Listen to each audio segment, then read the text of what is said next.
Gather around, everyone, as I read one from the wise tales of the drunken wolf.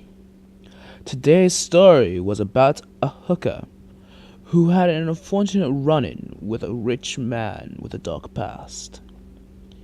It was a cold and snowy night in the streets of Chicago. It was enough to freeze the very drippings from one's nose in mere seconds.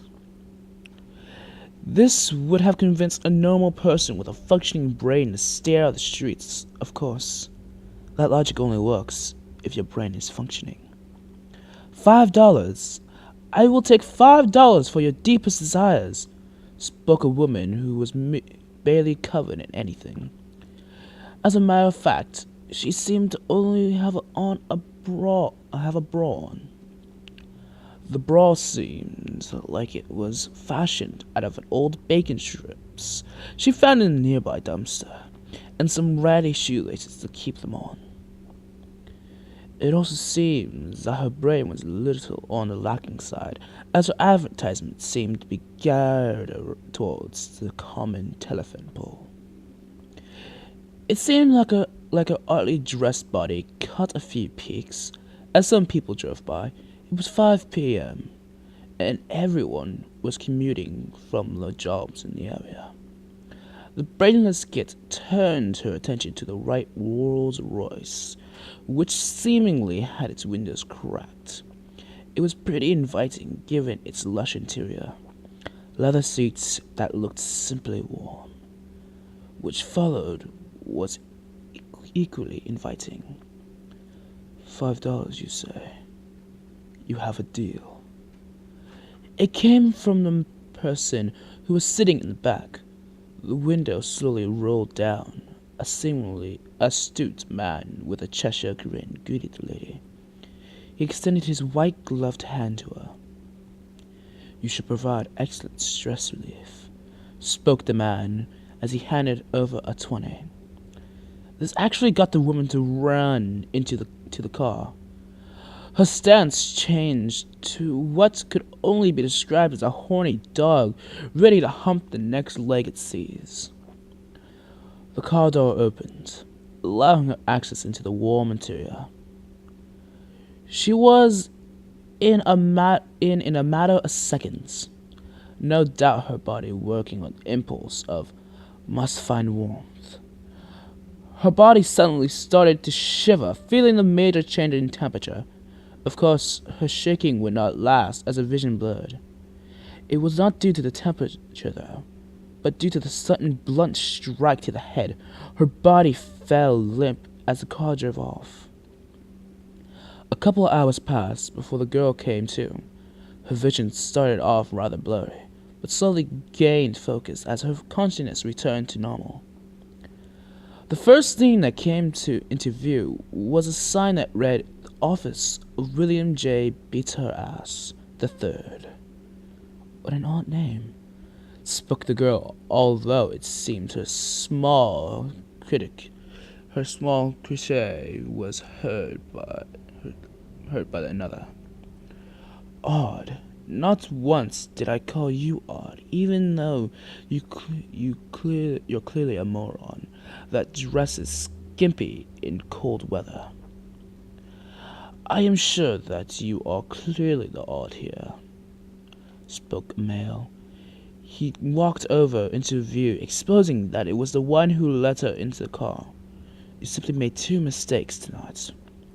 Make another, and you may not be so happy with the results. The girl raised an eyebrow. What do you mean? Asked the woman, who clearly had no idea that she was tied down to a chair.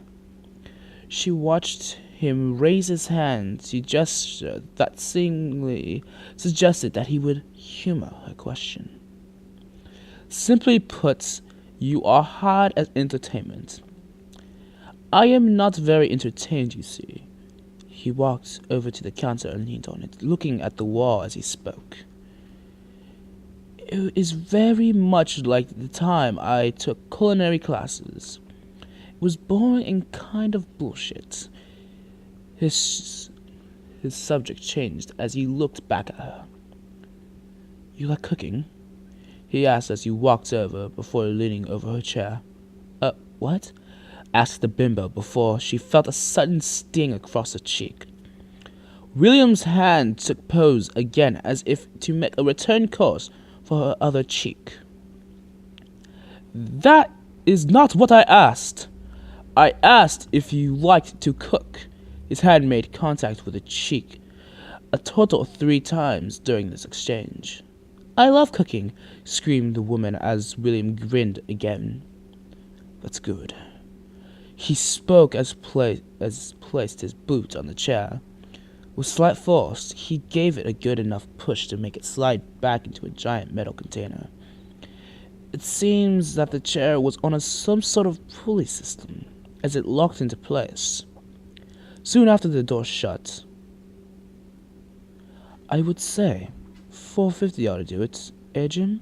Spoke William as he looked up at the hulking man in a juggernaut suit. Yes, sir.